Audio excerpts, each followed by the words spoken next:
Here's a question I hear a lot. When should I apply to college? The answer is, it really depends. Basically, it depends on what schools you're applying to and at what point your application is at its strongest. But there's really a lot more to it than that. You've probably already heard about the two big ones, the two big deadlines, early decision and early action. And most of you probably already know about the major difference between them. Early decision is binding, early action is non-binding. If you apply ED and you're accepted, you have to go to the school the next fall. So obviously you should apply early decision only to a school you really want to go to. If you apply EA to a school, you can apply anywhere else and in the end, don't have to go to those early action schools. Hundreds of schools offer these two options, usually one or the other, but sometimes both. So which one is best for you?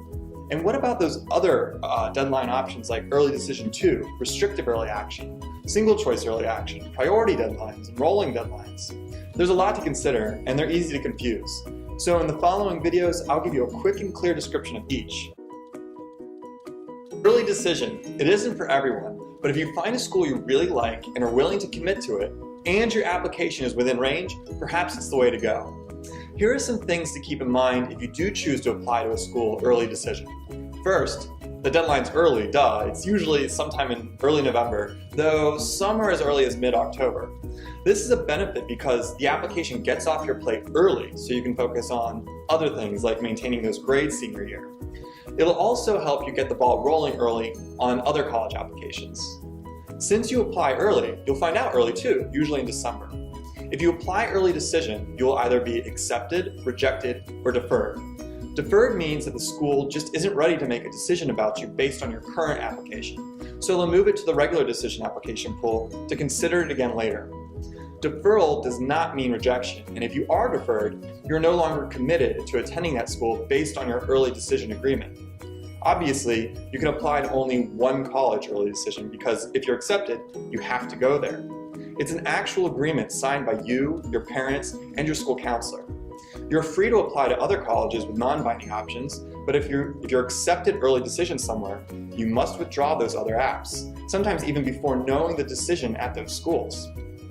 Perhaps the biggest benefit of ED is the higher chance of getting in.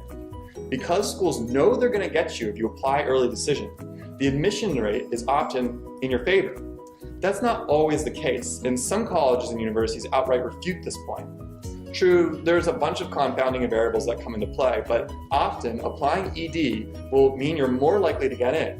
But remember, that's just because the admission rate is higher at early decision at some schools, and that doesn't always mean your chances are better at that school. Many schools recognize that they may not be your first choice, but maybe they're definitely your second choice. If that's the case, they may offer something called Early Decision 2.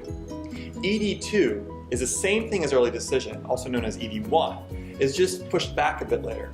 This gives you a chance to apply Early Decision to one school, and if you get rejected or deferred there, you apply Early Decision 2 to another school, which again is 100% binding. That way the schools get the benefit of your commitment even though they weren't your first choice, and you get the benefit of perhaps a better chance of getting in.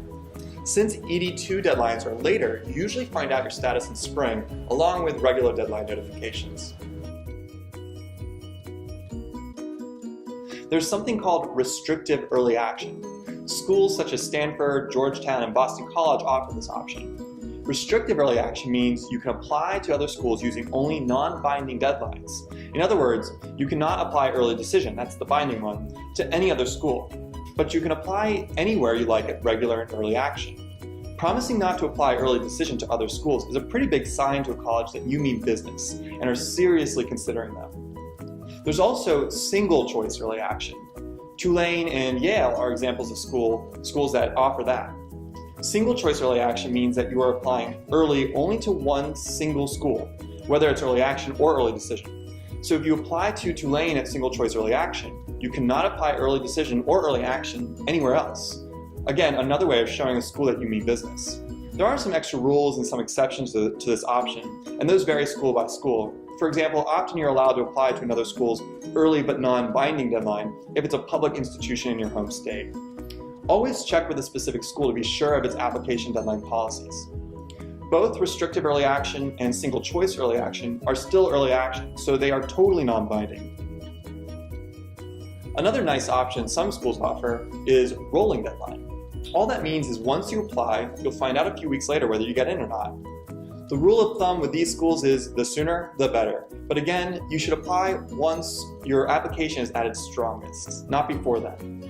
University of Pittsburgh, Penn State, and Purdue University all review applications on a rolling basis, and each has a deadline for scholarship consideration. So again, apply earlier.